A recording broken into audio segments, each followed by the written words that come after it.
नमो अरिहंताणं नमो सिद्धाणं नमो आर्याणं नमो वज्रायाणं नमो दुए सर्वसात्मक ऐसो पंचणमो यारो सर्व पावक मंगलाणं च सर्वेषु चत्तारि मंगलम हरिहंता मंगलम सिद्धा मंगलम साधु मंगलम केवली प्रणतोधमो मंगलम चत्तारि लोकोत्तमा हरिहंता लोकोत्तमा सिद्धा लोकोत्तमा साधु लोकोत्तमा केवली प्रणतोधमो लोकोत्तमो चत्तारि शरणं प्रपद्यामि अरहन्ते शरणं प्रपद्यामि सिद्धे शरणं प्रपद्यामि साधु शरणं प्रपद्यामि केवली प्रणतं धम्मं शरणं प्रपद्यामि मोक्षमार्गस्य नेतारं वेतारं कर्मभूभृताम् ज्ञातारं विश्वतत्त्वानां वन्दे तद्गुणलब्धये वन्दे तद्गुणलब्धये। तत्वार सूत्र महाशास्त्र है और छठवां अध्याय। इस छठवें अध्याय में 8 कर्मों की बहुत सुंदर चर्चा की गई है। कल हमने कर्म बंधन और उसकी बंधन प्रक्रिया के संदर्भ में थोड़ी बहुत यहाँ चर्चा की थी। आप लोगों को स्मरण में होगा कर्म 3 प्रकार के हैं, एक द्रव्य कर्म, एक भाव कर्म और एक नौ कर्म। द्रव्य कर्म ज्ञानावरण दर्शनावरण आदि है। भाव कर्म राग द्वेष काम क्रोध आदि परिणाम है और नौ कर्म द्रव्य कर्म के उदय से मिले हुए संयोग हैं। इन तीनों का आपस में एक दूसरे से जुड़ान है। ये सब इंडिविजुअल नहीं है, एक दूसरे से जुड़े हुए हैं। द्रव्य कर्म का फल मिलता है, नौ कर्म का फल नहीं मिलता। नौ कर्म ऐसा कर्म नहीं है जिसका हमें फल मिलता हो। भाव कर्म ऐसा नहीं है जो हमें भविष्य में फल देता हो, ऐसा नहीं है। द्रव्य कर्म एकमात्र ऐसा है जो बंधेगा अभी और फल देगा बाद में। काम किया हमने अभी और रिजल्ट मिलेगा उसका बाद में। 1 महीने काम किया और तनख्वाह मिली महीना पूरा हो जाने के बाद, कुछ काल के बाद। तो कभी तो ऐसा होता है कि बहुत समय तक हम काम करते रहें, कर्म करते रहें और उन सब का मिलकर के एक बार में फल मिले। और कभी ऐसा होता है कि एक बार में कर्म बंधा था और वो बहुत लंबे टाइम तक फल देता रहे। 2 कंडीशन बतला रहा हूं मैं यहां। बहुत समयों के बांधे हुए कर्म, बहुत लंबे समय से बांधे हुए कर्म एक बार में फल दे देते हैं, एक साथ फल देते हैं। और कभी कभी एक बार बांधे हुए कर्म बहुत लंबे टाइम तक फल देते हैं। दोनों तरह की कंडीशन बन जाती है। द्रव्य कर्म का फल इस जीव को भोगना होता है। ये बंधते क्यों हैं द्रव्य कर्म? भाव कर्म के निमित्त से, राग द्वेष आदि के निमित्त से द्रव्य कर्म का बंधन। और द्रव्य कर्म बंधने पर उसका जब फल मिलता है, उदय आता है, तो उसे कहते हैं नौ कर्म। उन संयोगों को कहते हैं नौ कर्म। नौ कर्म वास्तव में किसी कर्म का नाम नहीं है। नौ कर्म कोई कर्म नहीं है। नौ कर्म माने पदार्थ, नौ कर्म माने महल, मकान, घर, वार, परिवार, वो सब नौ कर्म है। वो सब हमारे को कर्म के उदय से मिले। हम क्या समझते थे कि हमने कमाया है, हम समझते थे हमने जोड़ा है, हम समझ रहे थे कि हमने इकट्ठा किया है। लेकिन भाई साहब, ये आपके कारण नहीं है, ये कर्म के कारण है। कर्म की इस जीव के साथ में उदय आते समय कुछ डीलिंग होती है, आपस में कॉन्टेक्ट साइन होता है जीव का और कर्म के उदय का। कर्म जब उदय में आता है तो समझ लीजिए किसी कर्म के उदय से हमारे को लैपटॉप मिला, किसी कर्म के उदय से मोबाइल हमारे हाथ में आया। अब वो मोबाइल कब तक रहेगा? हम तो सोच रहे हैं हमारा है, हम मालिक हैं उसके, हमारा अधिकार है उसके ऊपर।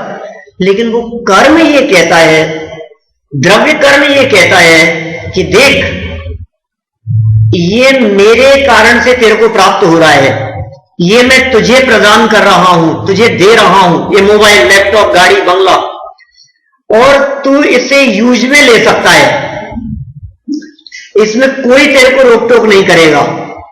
हां, लेकिन इतना है कि जब मैं चाहूंगा तब बिना प्री इंफॉर्मेशन ये वापस छीन सकता हूं, कोई इंटीमेशन नहीं होगा, कोई इंफॉर्मेशन नहीं होगी, कोई सूचना नहीं होगी, जब चाहे वो कर्म का उदय वापस छीन सकता है। दांत कितने हैं, कब तक रहेंगे, कौन से कर्म के उदय से स्वतंत्र है वो कर्म का उदय, कितने समय तक रहना और कितने समय बाद में वो दांत निकल जाना, कितने समय बाद में नए आना, कितने समय तक पीड़ा भोगना, ये सब कर्म के उदय पर निर्भर करता है। और ये कर्म कोई और हमारे को नहीं देता, ये हमारे ही द्वारा बांधे हुए कर्म है, हम ही बांधते हैं और हमें भुगतना पड़ेगा।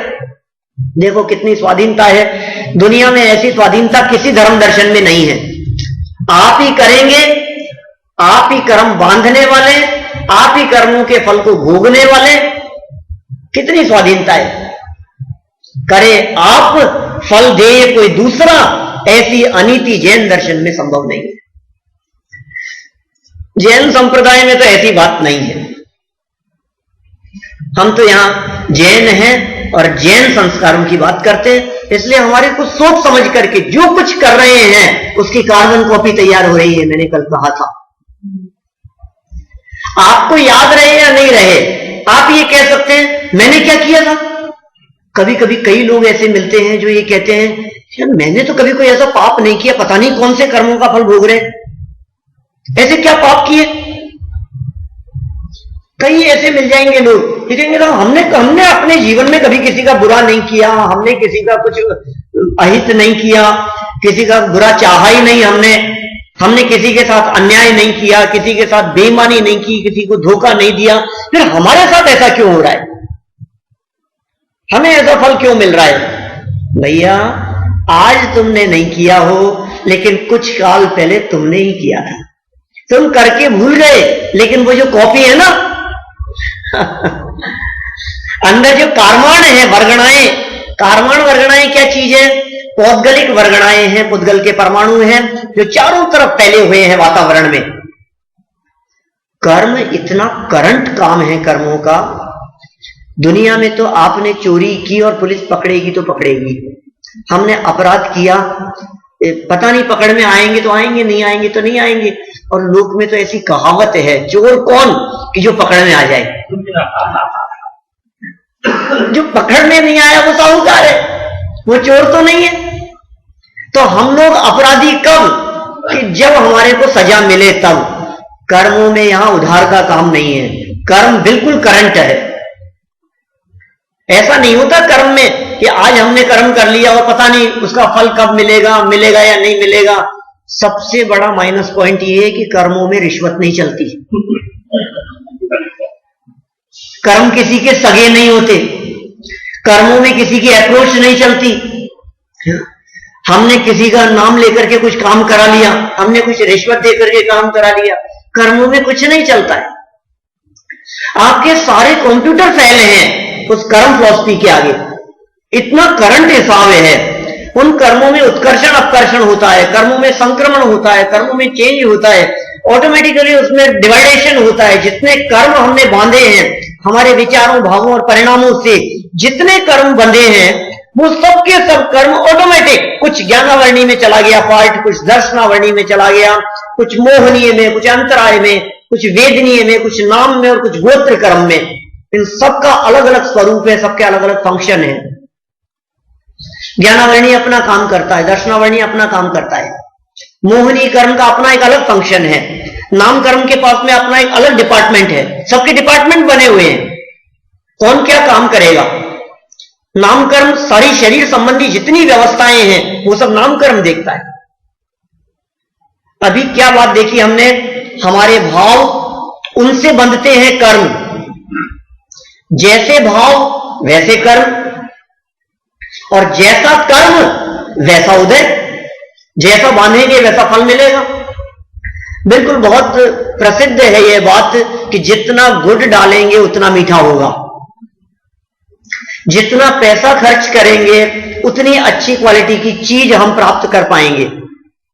इसमें तो किसी को शंका नहीं, होता है ऐसा ही। हम जितना खर्च करेंगे उतना मिलेगा। अब हम आपसे कहते हैं कि आपको कौन सी क्वालिटी का मकान मिलेगा, आपको कैसी क्वालिटी के कपड़े मिलेंगे। आप सोच रहे हैं हम जितना पैसा देंगे, कि नहीं भाई साहब ऐसा नहीं है, पैसा तो बहुत दे सकते हैं लेकिन आपको वैसा मिलेगा जैसा अंदर में कर्म खर्च होगा। समझ में आ रही है? पैसे की कोई कमी नहीं है हमारे पास में, लेकिन जब खर्च करने जाते हैं और खरीदने जाते हैं तो पता नहीं कितना थर्ड क्लास चीज खरीद करके ले आते हैं, पता नहीं क्या। खर्च करने में कोई कमी नहीं रखते, पैसा देने में कोई कमी नहीं रखते, लेकिन क्वालिटी अच्छी नहीं आती है, पता नहीं किस्मत कैसी। अब वो किस्मत कहो आप, वो कर्म का उदय है, जैसे आप किस्मत कह रहे हैं, हमारे कंट्रोल के बाहर है वो।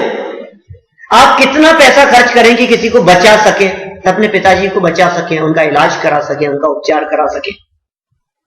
चाहे जितना पैसा खर्च कर सकते हैं हम, पैसे में तो कोई कमी नहीं है, लेकिन भाई साहब उदय कहां से लाओगे? पैसे से तो निपट लिया जाएगा, उदय का क्या होगा? वो तो अपना अपना है ना, वो कौन किसको दे सकता है। हमने बहुत कोशिश की, हम कहते हैं देखिए कृष्ण और बलदेव दोनों ने बहुत प्रयास किया अपने माता पिता को बचाने का। द्वारिका नगरी में आग लग गई थी, पता है आपको। नेमिनाथ भगवान के समव शरण में ऐसी घोषणा हो गई थी कि 12 वर्ष पश्चात द्वारिका नगरी में आग लग जाएगी और पूरी की पूरी द्वारिका नगरी जलकर भस्म हो जाएगी। कि कौन बचेगा? कि कोई नहीं बचेगा, सिर्फ 2 व्यक्ति बचेंगे, कृष्ण और बलदेव। कैसे हो जाएगा प्रभु? शुभ शुभ बोलो, आप क्या कह रहे हो? लोगों को शंका हुई इस प्रकार की। लोगों ने कहा कि भगवान क्या बात कर रहे हो आप, ऐसा क्यों बोल रहे हो आप, क्या बिगाड़ा है लोगों ने आपका? कि नहीं, किसी ने कुछ नहीं बिगाड़ा है, लेकिन ऐसा ही स्वरूप है। कौन निमित्त बनेगा? द्विपायन मुनिराज का क्रोध और शराब। श्री कृष्ण ने उसी समय द्वारिका नगरी में शराब बंदी कर दी, और वो शराब बंदी गुजरात में आज भी चल रही है। द्वारिका गुजरात में थी, शराब बंद कर दी गई। वहां 12 सारी जितनी शराब थी वहां सबको फिकवा दिया गया, जंगल में फिकवा दिया गया, नगर के बाहर। द्विपायन मुनिराज जिनके नाम की घोषणा हुई थी, वे 12 वर्ष के लिए चले गए कहीं और। जब मैं ही नहीं रहूंगा तो क्यों मैं निमित्त बनूं उसमें? साधु थे, मुनि थे द्विपायन, चले गए 12 वर्ष के लिए। जब 12 वर्ष पूरे हो गए और द्वारिका जली नहीं, तो उन्होंने देखा चलो चल के देखते हैं क्या हुआ। नेमिनाथ स्वामी तो बोलते थे कि द्वारिका जल जाएगी, और वो तो जली नहीं। और पूरे कैलकुलेशन के साथ में वो आए वहां, लेकिन कैलकुलेशन में वो जो महीना बढ़ जाता है ना हिंदी महीनों में, वो कैलकुलेशन उनके बराबर बैठा नहीं, और कुछ महीने बाकी थे। और जब द्वारिका के नजदीक आकर के वे रुके, उन्होंने वहां अपना डेरा डाला, समझिए आप जो भी। तो फिर उधर से यादव राजकुमार निकल रहे थे, प्यासे थे, उन्नों में पड़ी हुई जो शराब थी, जो 12 साल में और ज्यादा मादक हो गई थी, बड़ी बड़ी प्यास के कारण उन्होंने वो पी और दिमाग में चढ़ गई। मुनिराज को अपशब्द कहना चालू किया, उनके मुख से, उनके बाएं कंधे से पुतला निकला और सबको उसने पूरी द्वारिका नगरी को भस्म कर दिया। मुझे तो इस प्रसंग में सिर्फ ये बतलाना है कि श्री कृष्ण और बलदेव ने अपने माता पिता को बचाने का बहुत प्रयास किया। हजारों हाथियों का बल होता है कृष्ण बलदेव में। नारायण थे भाई साहब, 3 खंड के अधिपति थे कृष्ण, साधारण व्यक्तित्व नहीं थे। कहां से लाओगे? लेकिन उदय, अपना उदय अपने साथ है। अपना उदय माता पिता को नहीं दे सकते। क्या करें बोलो? हम तो बहुत चाहते हैं उनका भला, हम अपना फल उनको नहीं दे सकते। या देखो, ऐसा लोग कहते हैं, आपके यहां क्या कहते हैं मुझे नहीं मालूम, लेकिन हमारे वहां तो ऐसा लोग कहते हैं कि पता नहीं साहब, हम तो कुछ धर्म करते नहीं है, हमारे पिताजी दादाजी बहुत धर्म करते थे, उन्हीं का कुछ किया धरा हमारे कुछ आड़े आ गया। वो करते थे तो वो उसका फल हमारे को मिल गया। ऐसा नहीं है जैन दर्शन में, किसी के कर्म का फल किसी दूसरे को मिल जाए, ऐसा नहीं होता है। हम आपसे पूछते हैं, आप किसी के पाप कर्म के फल को भोगने को तैयार हो क्या? नहीं नहीं, हम क्यों भोगेंगे किसी के पाप का फल? तो जब आप किसी के पाप के फल को भोगने के लिए तैयार नहीं है, तो फिर किसी के द्वारा किए गए पुण्य के फल को भोगने के लिए आप क्यों तैयार है? ये तो न्याय नहीं है। प्रकृति में इस प्रकार की व्यवस्था ही नहीं है। सबको अपने अपने ही कर्म का फल भोगना पड़ता है। 12 साल बाद में द्वारिका नगरी जल गई, हाथी लगा दिए गए, रथ लगा दिए गए, और बहुत प्रयास किया, और अंत में वो रथ खिसका ही नहीं, एक कदम भी 1 इंच भी आगे नहीं चला। कृष्ण और बलदेव दोनों ही हाथियों की जैसे लग गए, तो हम ही निकाल लेंगे इनको, माता पिता को बचा लेंगे। लेकिन रथ टूट गया, और वो अग्नि उनके ऊपर गिर गई, वो बचाने में समर्थ नहीं हो सके। वो पुण्य कहां से लाओगे? अनुकूलताएं तो लाने का प्रयास बहुत कर सकते हैं, कोशिश बहुत कर सकते हैं, लेकिन उदय अपना अपना। एक परिवार में रहने वाले एक व्यक्ति का उदय एक समान नहीं होता। एक भी व्यक्ति का उदय दूसरे व्यक्ति के समान नहीं है। सबका अपना अपना उदय है, सबका शरीर अपना अपना है, सबकी शरीर की अवस्था अपनी अपनी है, सबका दुख दर्द अपना अपना है, सबकी टेंशन अपनी अपनी है। कोई तो किसी घटना में बहुत टेंशन करता है और किसी को बिल्कुल टेंशन नहीं होती। ऐसा होता है घर में, 4 लोग हैं घर में, और किसी को तो बात बात में टेंशन हो जाती है और किसी को बिल्कुल टेंशन नहीं होती। आप बिना मतलब की टेंशन करते हो कि हाँ बस हमें तो चिंता होती हो जाती है। ऐसे हुई है। उदय अपना अपना, बांधने वाला भी मैं, उसका उदय भी मुझे ही आएगा और भोगूंगा भी मैं। कर्म के फल में मिले संयोग, उनका नाम था नौकर्म। ठीक है, नौकर्म के मिलने पर अब इसके पास में एक ऑप्शन है। वो ऑप्शन क्या है कि नवीन कर्मों का बंधन नहीं करना हो तो नौ कर्म के साथ में जुड़ान नहीं करे, तो नए कर्मों का बंधन नहीं होगा। और यदि वो नवीन कर्मों मतलब नौ कर्म के साथ में जुड़ान करता है, राग द्वेष करता है, हटाने और सटाने की प्रवृत्ति करता है, तो समझ लीजिए आप वापस उसको नए कर्मों का बंधन होता है। ये परेशानी है सबसे बड़ी। तो इस तरह से द्रव्य कर्म से नौ कर्म में जुड़ान किया, उसका नाम भाव कर्म, और भाव कर्म के निमित्त से पुनः द्रव्य कर्म का बंधन। इस तरह से संसार चक्र चलता रहता है।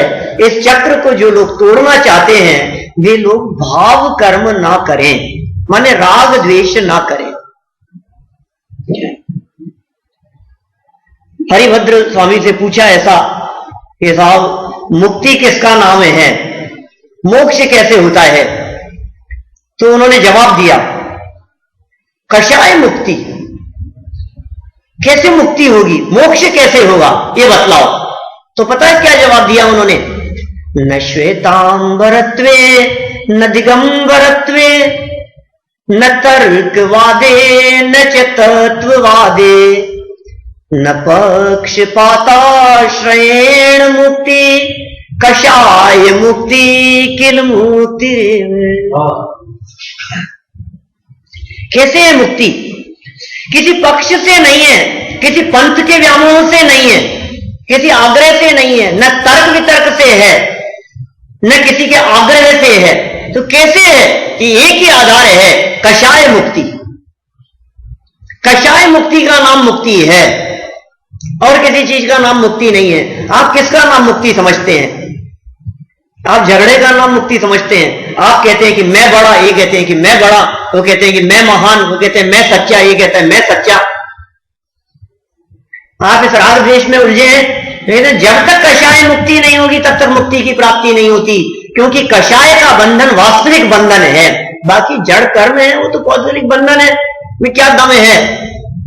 पुद्गल का बंधन असली बंधन नहीं है, असली बंधन तो राग द्वेष का बंधन है, रागादि परिणामों का बंधन है, काम क्रोधादि भावों का बंधन है। कषाय से बंधा है ये जीव, मोह का बंधन सबसे बड़ा बंधन है। हम कहते हैं एक गाय को यदि आपको कहीं पकड़ करके ले जाना हो तो आसान काम नहीं है। हमने उसके गले में रस्सी बांधी, गाय के गले में जंजीर बांधी और उसे खींच करके ले जाने का प्रयास किया, वो नहीं जाती है, नहीं बंधती है। वो इतना हमने ताकत लगाई बहुत ताकत लगाने के बावजूद भी वो एक कदम नहीं चली, और कदाचित ऐसा भी हो सकता है कि हमें घसीटती हुई ले जाए, ऐसा भी संभव है। लेकिन हमने उसके बछड़े को प्यार से सहला करके अपने साथ साथ में पकड़ करके ले गए, तो वो गाय पीछे पीछे चली आती। बोलो अब वो कैसे आ गई गाय? अब कौन सा बंधन है? हमने किस चीज से बांधा है उस गाय को? वो ममता से बंधी है, वो मोह से बंधी है, राग से बंधा है। राग का बंधन, प्रेम का बंधन बहुत बड़ा बंधन है, ये बंधन तोड़ने योग्य है। और जिसके मोह का बंधन टूट जाता है, उसके कर्म के बंधन अपने आप टूट जाते हैं। कषाय का बंधन, मोह का बंधन, राग द्वेष का बंधन, हम चर्चा करेंगे इसके मोहनी कर्म के अंतर्गत। अभी तो अपन बात प्रारंभ करते हैं ज्ञानावरणी दर्शनावरणी कर्म से। 8 कर्मों में प्रारंभिक 2 कर्म हैं जिनका नाम है ज्ञान आवरणीय और दर्शन आवरणीय। क्या नाम कर्मों के? आवरण का मतलब होता है ऊपर से पर्दा, पर्दा डाल दिया गया।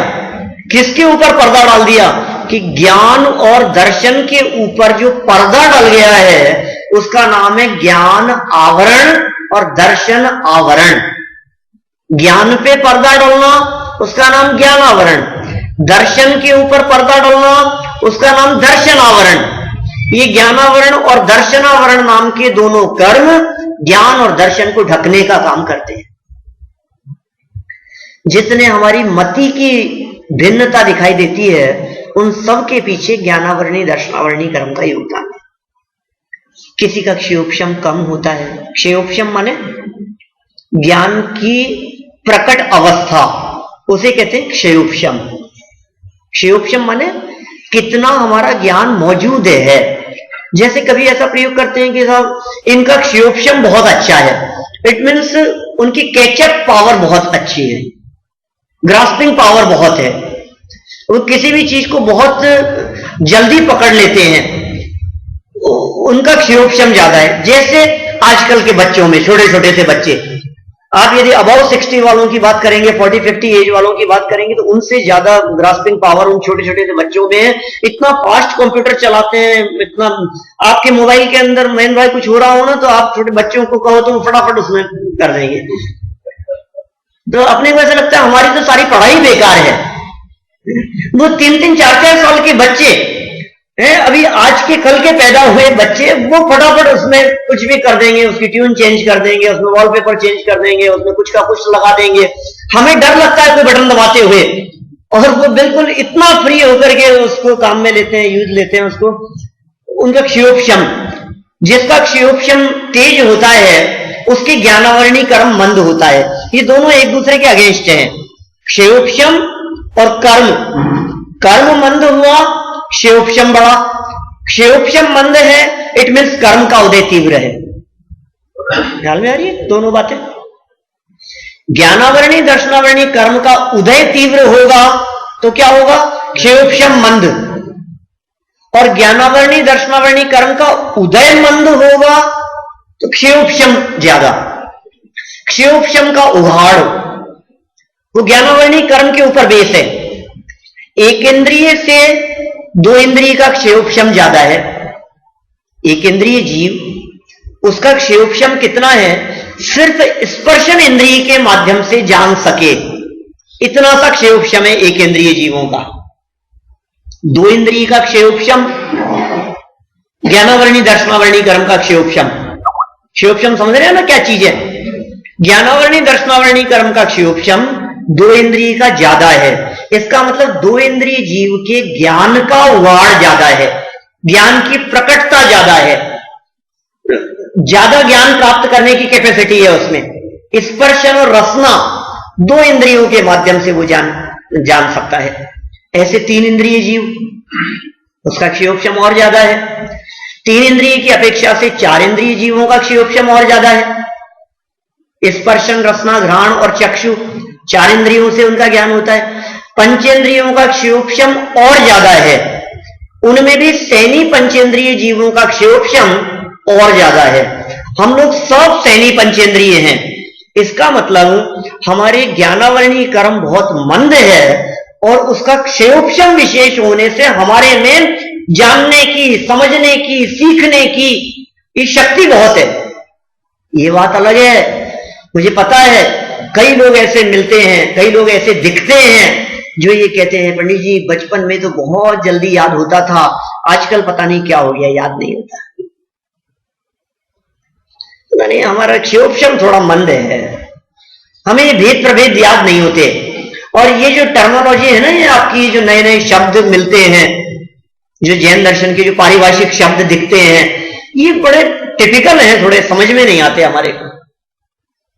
अच्छा, आपको याद नहीं होते, आपकी स्मरण शक्ति कम है, सच में कम है आपकी स्मरण शक्ति कि हाँ पंडित जी बिल्कुल, क्या बतलाएं आपको। बचपन में तो बहुत चीजें याद हो जाती थी। कभी कभी आश्चर्य लगता है जब 60 वर्ष की उम्र वाले, 60-65 की जिनकी उम्र हो गई है, 4-4, 5-5 जिनके बच्चे हैं, जिनके बहुएं हैं 2-2, 3-3 बच्चियां न मालूम कौन कौन सी जगह पर गई हैं, और उन सबके बच्चे पोते कहां कहां से आई हैं, कौन कौन से गांवों की रहने वाली हैं, ऐसे ऐसे गांवों के नाम और ऐसे ऐसे हमारी जो वो समझी है ना, वो न मालूम कौन कौन किसका क्या रिलेशन है, क्या ये सब बचपन में याद किए होंगे ना अपन ने? नहीं, कौन सी उम्र में जाके याद किए ये सब? 60, उससे पहले तो थे ही नहीं। उस उम्र के बाद में याद हुए हैं हमारे को। कुल मिलाकर के बात यह है, रुचि जिधर की रुचि होती है क्षयोपशम भी उधर काम करता है। आपकी रुचि यदि तत्व ज्ञान में है तो क्षयोपशम भी आपका इधर काम करेगा। अपने यहां एक बहुत अच्छे विद्वान हुए जयचंद जी छाबड़ा, नाम सुना होगा आपने, समय सारादि की व्याख्याएं की उन्होंने, उनके भावार्थ वगैरह लिखे। उन्होंने 63 वर्ष की उम्र के बाद में लिखना प्रारंभ किया, उसके बाद में उन्होंने लेखन आदि कार्य प्रारंभ किया। ऐसा नहीं है कि आपकी बुद्धि कम है, बात ऐसी है कि आपकी रुचि कम है। बात ऐसी है कि हम समझना नहीं चाहते हैं। बात ऐसी है कि हमारे को ऐसे लगता है कि अरे आप रहने दो, क्या करेंगे, और कितना पढ़ेंगे अपन, अपने को उधर की रुचि है। अभी देखो आप, जिनको खेल की रुचि होती है, नए नए नियम बदल रहे हैं, क्या 2020 चालू हो गया है क्रिकेट में, है ना, उनके रूल्स बदल रहे हैं, नए नए प्लेयर्स आते हैं, सारे प्लेयर्स के नाम, और न केवल अपनी टीम के, अभी तो कौन सी कंट्री की टीम के अंदर कौन सा अच्छा बेस्ट प्लेयर है, कौन सा बेस्ट फास्ट बॉलर है, किन किन को जानते हैं अपन, नए नए लोगों को, और नए नए एक्टर्स को जानने लगे हैं आप। शाहरुख खान को जानते हैं कि नहीं? अरे क्या बात कर रहे हो, क्यों, कब से जानते हैं शाहरुख खान को? अमिताभ बच्चन को पहचानते हो तब तो समझ में आती है क्या? सलमान खान शाहरुख खान को कैसे पहचान रहे हैं आप?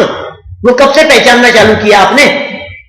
नए नए, पता नहीं, अभी रिसेंट में कोई पिक्चर आई है और आपको उसकी नॉलेज है, ये क्या हो गया, ये कहां से हो रहा है? रुचि के अनुसार क्षयोपशम चलता है।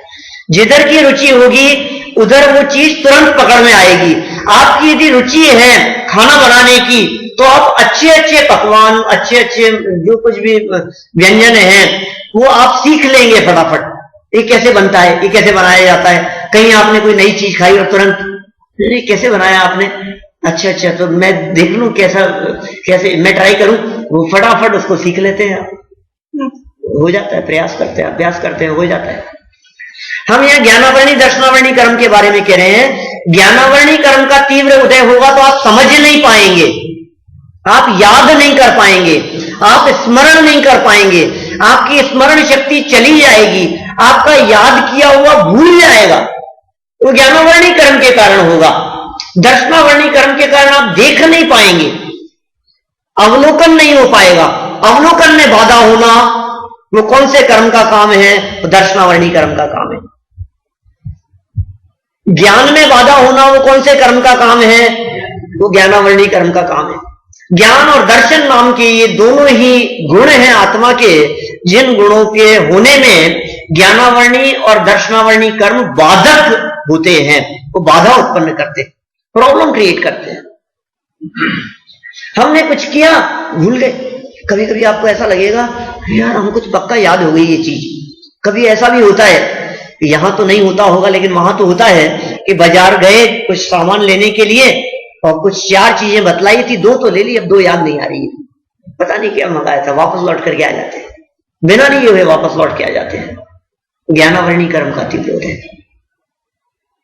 कभी कभी आप ऐसा कहेंगे कि साहब ये हमारे को समझ में नहीं आती, साहब ये बातें कि क्यों नहीं समझ में आती? ज्ञानावरणी कर्म का तीव्र होता है। हम अपने मेमोरी पावर को कैसे बढ़ा सकते हैं? हम हमारी याददाश्त क्षमता को कैसे बढ़ा सकते हैं? है कोई उपाय आपके पास में? मुकुंद भाई आप तो कह रहे हैं कि बादाम खाओ। बादाम खाने से याददाश्त बढ़ती है या नहीं? बोलो। बादाम खाने से स्मरण शक्ति बढ़ती है? रमेश भाई नहीं बढ़ती? अरे याददाश्त तो ज्ञानावरणी कर्म के उदय क्षयोक्षम पर निर्भर करती है भाई। खाने पीने से इसका क्या संबंध है? खाना पीना अलग चीज है, क्षयोक्षम अलग चीज है। ज्ञानावरणी कर्म का क्षयोक्षम खुलेगा तो स्मरण शक्ति बढ़ेगी।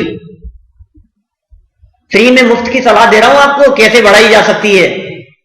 देखना, यदि इसकी क्लासेस चलाई जाए तो 100 $500 $500 लेकर के फीस देकर के आए लोग सुनने के लिए कि हमारी याददाश्त कैसे बढ़ाएं हम। टेक्निक सिखाते हैं लोग, 3-3 घंटे का सेमिनार लेते हैं।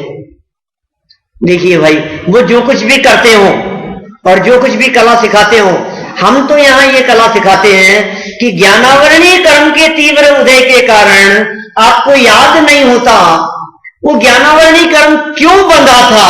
आप उसके कारण की तरफ थोड़ी सी गहराई में जाकर के देखेंगे तो आपको पता लगेगा, ओ इस वजह से ज्ञानावरणी कर्म बंधा है, आप उससे बचिए। ज्ञान की विराधना की थी तो ज्ञानावरणी कर्म बंधा था। क्यों बंधता है ज्ञानावरणी कर्म? आप ये तो सोचते हैं कि हमारे को याद नहीं होता, याद नहीं होता तो आप लगे रहते हैं, कोशिश करते रहते हैं, फिर भी याद नहीं होता है। 10-10 बार पढ़ते हैं फिर भी समझ में नहीं आता है। कई बार कैसेट सुनते हैं, सीडी सुनते हैं, समझाने वाले होते हैं, फिर भी समझ में नहीं आता है। किताब से नहीं होता है, किताब से समझ में नहीं आता है, समझाने वाले से भी समझ में नहीं आता है। डिपेंड करता है आपके इंडिविजुअल व्यक्तिगत क्षयोक्षम के ऊपर, आपका खुद का क्षयोक्षम कितना है। समझेगा अपने आप से, नहीं समझेगा किसी के बाप से, कोई नहीं समझा सकता है। गुरु से ज्ञान नहीं होता। गुरु यदि इस बात का अभिमान करे कि मैं समझाता हूं, मैं समझा सकता हूं, मैं इस तरह से समझाऊंगा साहब अभी समझ में आ जाएगा, भ्रम हो गया है तुम्हारे को, काहे का अभिमान पालते हो, तुम नहीं समझा सकते किसी को। आप किसी बालक को, जो व्यक्ति 2 + 2 5 बोलता है, आप उसको समझा सकते हो? अरे साहब बाएं हाथ का काम है, समझा दूंगा मैं। समझा सकते हैं ना? 2 + 2 4 होते हैं, इतना ही तो समझाना है, बहुत आसानी से समझा सकते हैं। लेकिन यदि वो नहीं समझे तो आप क्या कर लो? बोलो। आप 100 सिर के हो जाओ तो भी यदि उसके नहीं समझने की पात्रता है तो वो नहीं समझेगा भैया, हम कितनी भी कोशिश कर लें। क्षयोक्षम जिसका मंद है उसे नहीं समझाया जा सकता है, उसे नहीं सिखाया जा सकता है। आपने शिवभूति मुनिराज का उदाहरण सुना होगा, बहुत प्रसिद्ध है शिवभूति मुनिराज। शास्त्रों में अपने कथानक आता है, बहुत ज्ञान का क्षयोक्षम उनका मंद था, क्षयोक्षम मंद था। इसको यदि दूसरी भाषा में कहें तो क्या कह सकते हैं? ज्ञानावरणी कर्म का उदय तीव्र था। ठीक है, ज्ञान, उनके ज्ञान का क्षयोक्षम मंद था, माने ज्ञानावरणी कर्म का तीव्र उदय था। क्या होता था? संघ में रहते थे, आचार्य पढ़ाते थे, उपदेश देते थे, शिक्षा देते थे, सबको पढ़ाते थे, उनको भी पढ़ाते थे। उनको कुछ समझ में नहीं आता था, उनको कुछ याद नहीं होता था, सबकी पढ़ाई डिस्टर्ब होती थी।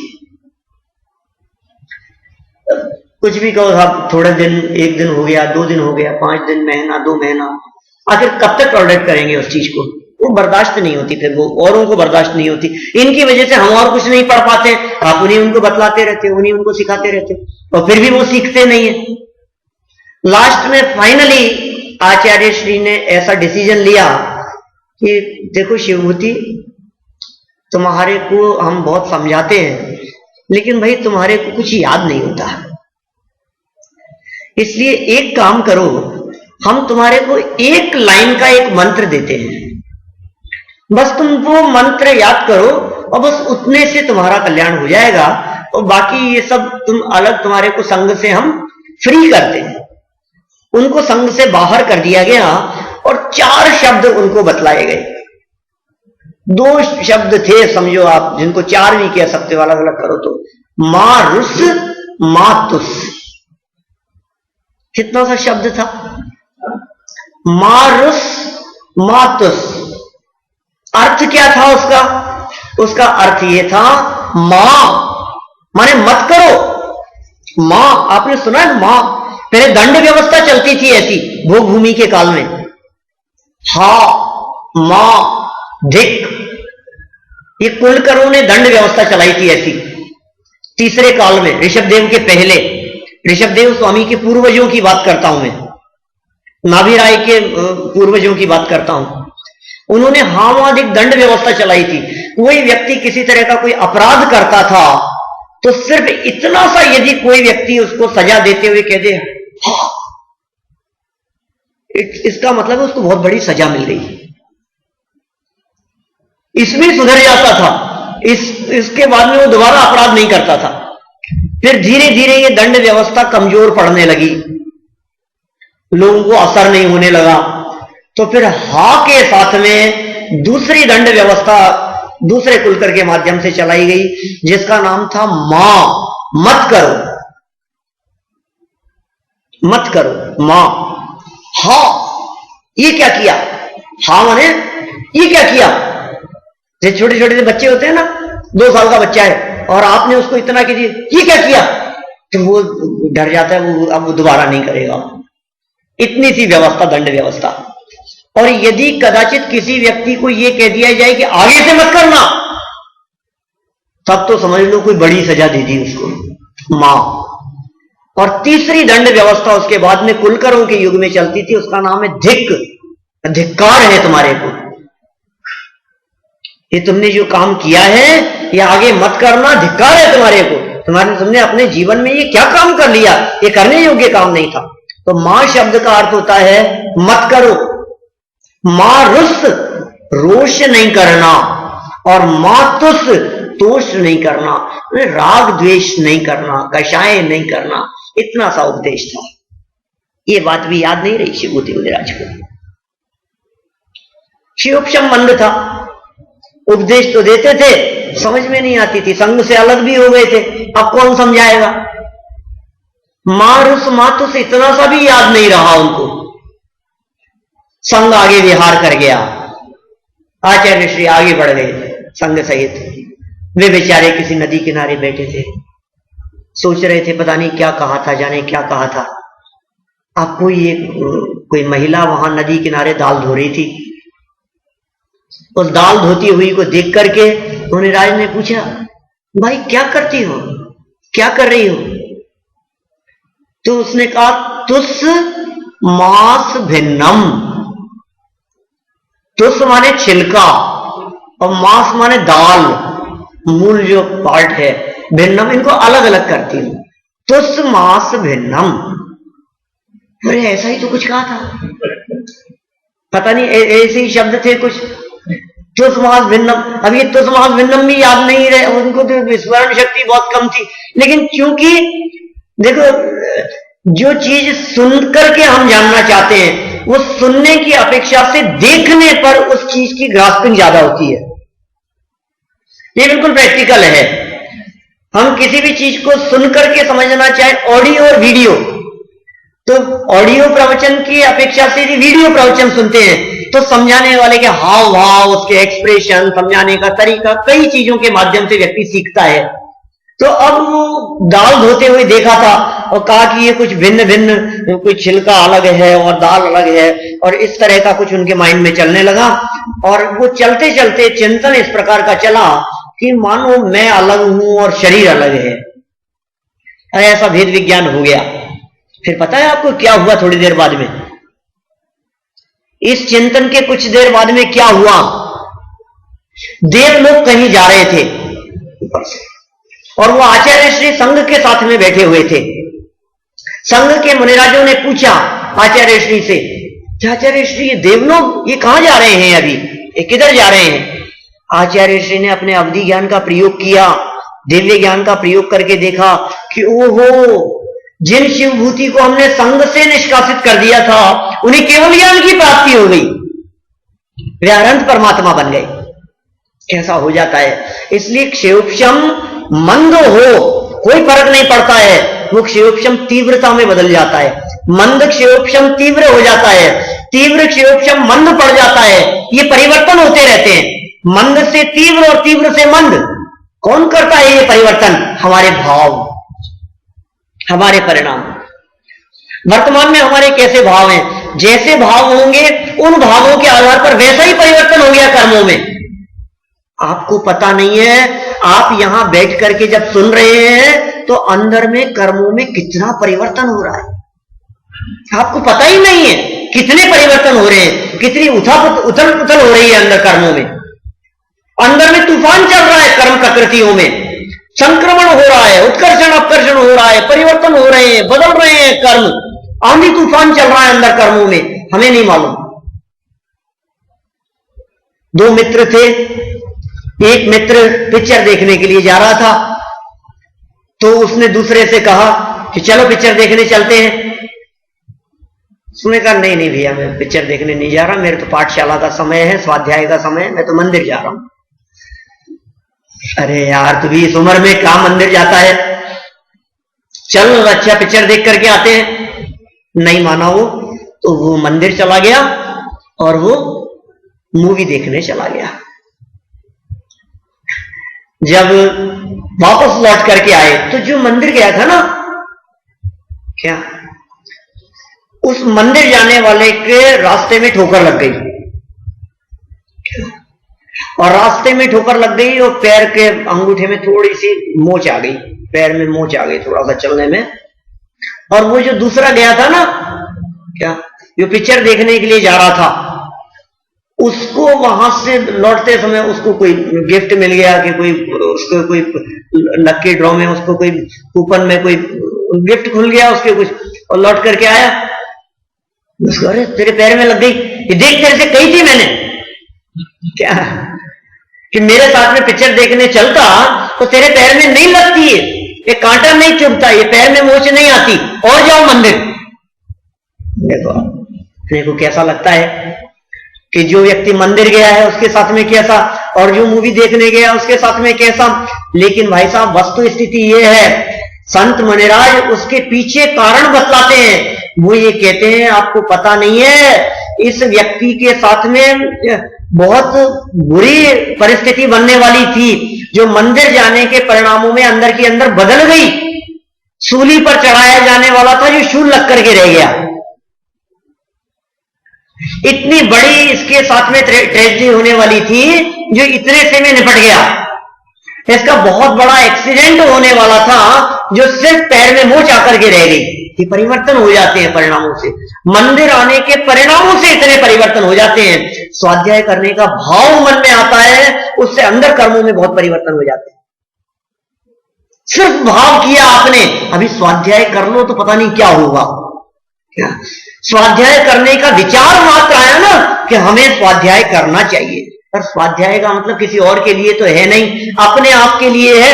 मैं कौन हूं, मेरा स्वरूप क्या है, और मुझे अपने आप को जानना है, अपने आप को पहचानना है। इतनी सी बात का नाम ही तो स्वाध्याय है। हम क्या करते हैं यहां, अपने आप को समझने की कोशिश करते हैं, अपनी लाइफ किस तरह से अच्छी हो सकती है ये जानने की तो कोशिश कर रहे हैं। दुनिया में हर व्यक्ति सुख चाहता है, हम भी यहां वही कोशिश कर रहे हैं। सुख कैसे हो सकता है, दुखी क्यों है, दुख के कारण क्या है, और सुख के कारण कौन से हैं, ये जीव सुख कैसे प्राप्त कर सकता है, वही तो कोशिश चल रही है। इसी का नाम तो स्वाध्याय है। इन परिणामों से कर्मों में उथल पुथल होती रहती है। आपको ऐसे लगेगा कि पाप करने वाला व्यक्ति देखो आप करोड़ों में खेलता है, और ये देखो मंदिर जाते थे नुकसान हो गया, फैक्ट्री में घाटा लग गया, बिजनेस में लॉस हो गया। इसको कैसा लगता है, कितने नुकसान हो गए। अरे भैया, ये ऊपरी ऊपरी देखते हो, आपको पता नहीं है ये कर्मों में जो परिवर्तन चल रहा है, क्या होना था और क्या हो गया।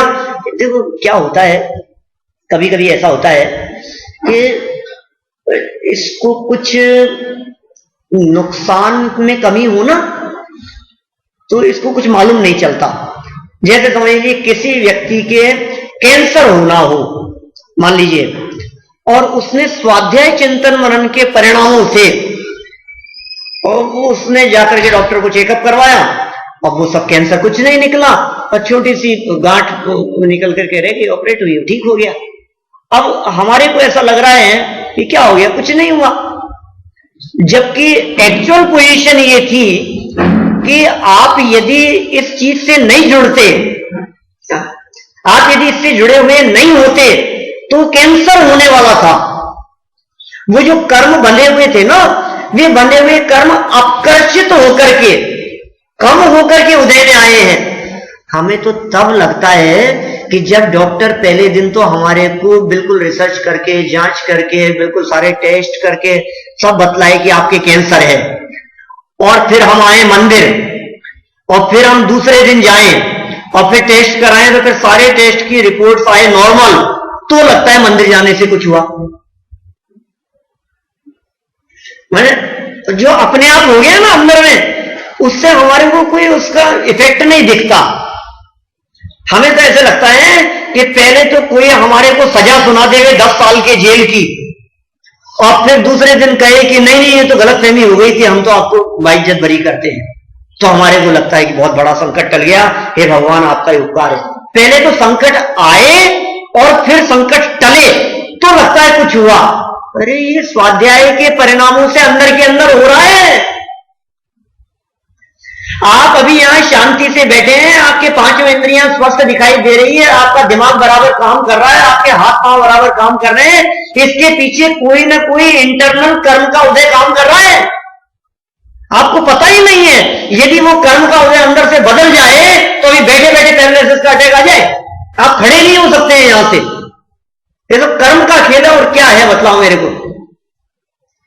हमें ये कर्मों की फिलॉसफी यदि पता नहीं होगी तो हम व्यर्थ का अभिमान करते रहेंगे, ज्ञान का अभिमान करते रहेंगे, सिखाने का अभिमान करते रहेंगे, समझाने का अभिमान करते रहेंगे।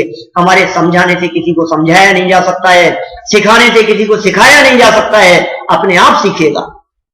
क्लास में 50 विद्यार्थी पढ़ते हैं, अध्यापक इस बात का अभिमान करता है मेरे पढ़ाए हुए बहुत अच्छे अच्छे IAS हो गए, कलेक्टर हो गए, मालूम कितनी कितनी बड़ी बड़ी पोस्ट पर हैं, मेरे पढ़ाए हुए आपको पता है कैसा पढ़ाता हूं मैं।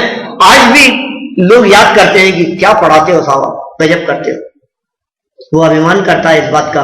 हम कहते हैं ये हमारा मूर्ख बच्चा है, बेटा है, इसको कुछ समझ में नहीं आता, मगज में नहीं बैठती बिल्कुल भी, पढ़ाओ इसको। स्कूलों में, कॉलेजों में ऐसी स्थितियां तो कई बार बनती है कि कॉलेज से, स्कूल से, क्लास से स्टूडेंट्स को निकाल दिया जाता है। कभी होता है, यहां भी होता है। पढ़ने में बहुत डल था, समझ में नहीं आता था, वार्निंग दी गई, कंप्लेन की गई, पेरेंट्स के पास में चिट्ठी भेजी गई, उनको मेल किया गया, उनको कॉल किया गया पेरेंट्स को कि भैया नहीं समझ रहा है, ये नहीं मानता है, ये नहीं सुधर सकता है। और फिर लास्ट मोमेंट पे ऐसी स्थिति आती है कि वो प्रिंसिपल लिख करके देते हैं कि इनको रेस्टिकेट किया जाता है। ऐसा ऐसा होता है ना। हम आपसे पूछ रहे हैं कि कोई बालक, उसको क्यों स्कूल कॉलेज से निकाला गया, बतलाओ मेरे को। फिर नालायक है, सुनता ही नहीं है, मानता ही नहीं, समझता ही नहीं है। अब वो माता पिता ये कहते हैं नहीं समझता था तब तो आपके पास में लाए थे गुरुजी। क्या हमने तो आपका बहुत नाम सुना था कि आप समझाते हो, सिखाते हो, अच्छा पढ़ाते हो, आप इसको भी सिखाओ ना। तो पता है क्या कहते हैं कि नहीं, हम इसको नहीं सिखा सकते, मतलब इसको आप ले जाओ, मैं इसको नहीं समझा सकता, मैं इसको नहीं सिखा सकता, मैं इसको नहीं पढ़ा सकता। क्यों नहीं पढ़ा सकते? कहने का मतलब यह है कि जो बालक पढ़ता है वो अपनी योग्यता से पढ़ता है, जो सीखता है वो अपनी योग्यता से सीखता है। क्लास में रहने वाले 50 स्टूडेंट हैं, लेकिन 50 में से कौन कितना सीखेगा, किसकी ग्रास्पिंग कितनी होगी, जितना उसका क्षयोक्षम होगा। कौन कितना समझ पाएगा हमें नहीं मालूम। हम तो समझाने की कोशिश कर रहे हैं, मैं यहां बैठ करके समझा रहा हूं, सामने बैठे हुए आप लोग कितना समझ पा रहे हैं मुझे नहीं मालूम। कभी कभी कई लोगों को लगता होगा कि बहुत फास्ट बोलते हैं, कुछ को लैंग्वेज प्रॉब्लम लगती होगी, कुछ को गुजराती स्पष्ट आती है, कुछ को इंग्लिश, कुछ हिंदी नहीं समझ पाते हैं, किसी को थोड़ा थोड़ा हिंदी समझ में आता है, और कुछ ऐसा कहते हैं कि हमारे को तो फिल्मी हिंदी आती है। तो मैंने किसको कितना समझ में आ रहा है मुझे नहीं मालूम क्या, लेकिन फिर भी मैं इतना कह सकता हूं कि आपके यहां मियामी में आप लोगों का क्षयोपशम बहुत अच्छा है, और वो क्षयोपशम और अच्छा होने की दिशा में बढ़ रहा है। क्यों बनता है ज्ञानावरणी कर्म, हम उसके कारणों की चर्चा करते हैं। क्यों बनता है ज्ञानावरणी कर्म? उमा स्वामी आचार्य की शरण में जाना पड़ेगा। तत्वार्थ सूत्र 6वां अध्याय, उमा स्वामी आचार्य, दिगंबर, श्वेतांबर, स्थानकवासी, सब प्रकार की जैन मान्यता, जैन परंपराओं में एक स्वर से जिनको सम्मान प्राप्त है, तीन ही तो चीजें हैं दिगंबर श्वेतांबरों में एक समान मान्यता रखती हैं, अणमुकार मंत्र, भक्तामर और तत्वार्थ सूत्र। सैद्धांतिक बातें बहुत सारी हो सकती है, कुछ मतभेद भी हैं, कुछ समानता भी है, बहुत तरह की बातें, नहीं इन तीनों में तो एक रूपता है, रणोकार मंत्र, भक्तामर और तत्वार्थ सूत्र। उस तत्वार्थ सूत्र महाशास्त्र में उमा स्वामी आचार्य 6वें अध्याय में ज्ञानावरणी और दर्शनावरणी कर्म के बंधन के संदर्भ में क्या बात कहते हैं, क्यों बंधते हैं ये कर्म।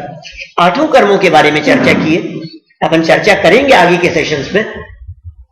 क्यों बंध रखता है मोहनीय कर्म, क्यों बनता है वेदनीय कर्म, साता असाता समझिए आयु कर्म, किस किस तरह से बंधते हैं, तो ज्ञानावरणी कर्म बंधन के पीछे क्या कारण है।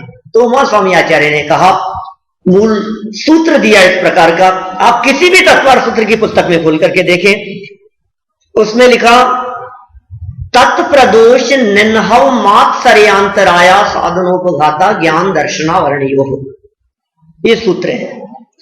तत्प्रदोष निन्हव मात्सर्यांतराया साधनोपघाता ज्ञान दर्शनावरणीयो। संस्कृत का सूत्र बोल दिया आपने, तो इस सूत्र का अर्थ क्या है, घबराए नहीं, कोई बात नहीं, आपके सब समझ में आएगा। मुझे पता है फर्स्ट टाइम कोई भी चीज कठिन होती है, धीरे धीरे सुनते सुनते वो चीज सरल हो जाती है। मैं आपसे पूछता हूं, बोलना आसान है कि कठिन है? उससे पूछो साल भर का बालक जिसको बोलना सिखा रहे हैं, पढ़ना आसान है या पढ़ना कठिन है?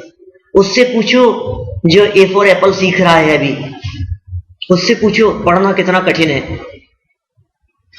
चलना आसान है कि चलना सरल है? हम तो दौड़ते हैं साहब, चलने में क्या है, हमारे को कुछ लगता ही नहीं। गाड़ी चलाना आसान है कि कठिन है? भोजन बनाना आसान है या कठिन है? आप लोगों को तो ऐसे लगता है बातें करते रहते हैं इधर उधर, ये डाला, वो किया, इसको मिलाया, उसको किया, फटाफट भोजन तैयार कर देते हैं। आसान नहीं है ये, तो कितना कठिन है ये तो हमसे पूछो। कंप्यूटर चलाना आसान है या कठिन है? गाड़ी चलाना आसान है या कठिन है? कोई चीज आसान नहीं है। फर्स्ट टाइम यदि आप करेंगे आपको बहुत कठिन लगेगा, और धीरे धीरे जब अभ्यास हो जाता है वो चीज सरल हो जाती है। कुछ कारण बतलाए हैं ज्ञानावरणी और दर्शनावरणी कर्म के संदर्भ में। यहां सबसे पहला कारण कहा प्रदोष। तत् माने वह प्रदोष, सबसे पहला हेतु है प्रदोष। प्रदोष किसे कहते हैं? प्रदोष शब्द का अर्थ कहा किसी धर्मात्मा के द्वारा की गई तत्व ज्ञान की प्रशंसा नहीं सुहाना और ईर्ष्या करना, वो प्रदोष है।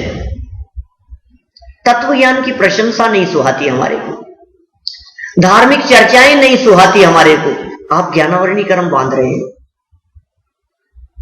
देखो कितना आसान है इस कर्म से बचना।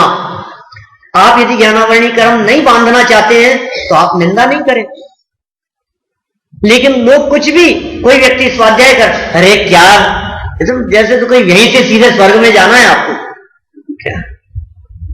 देखो कैसे कैसे लोग होते हैं, फुर्सत, देखो एक वाक्य पढ़ा था मैंने कहीं अभी थोड़े रिसेंट में कहीं, कि फुर्सत नहीं है घर से मंदिर तक आने की और ख्वाहिश है शमशान से सीधे स्वर्ग जाने की।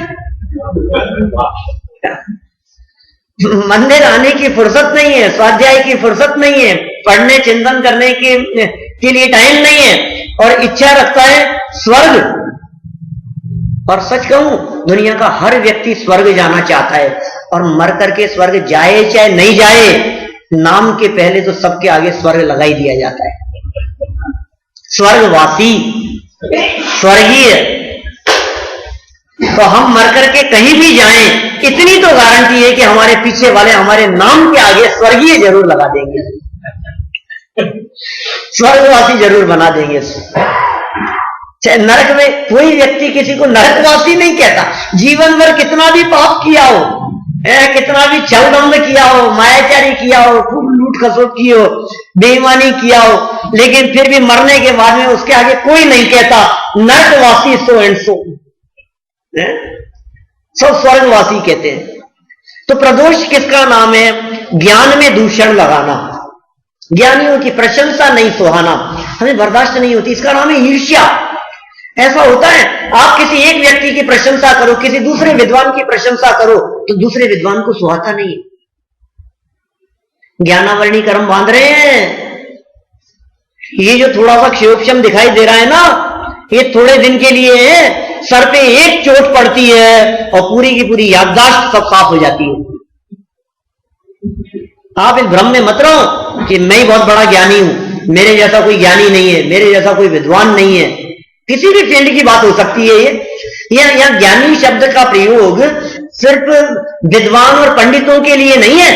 आप भी ज्ञानी हैं अपने फील्ड के।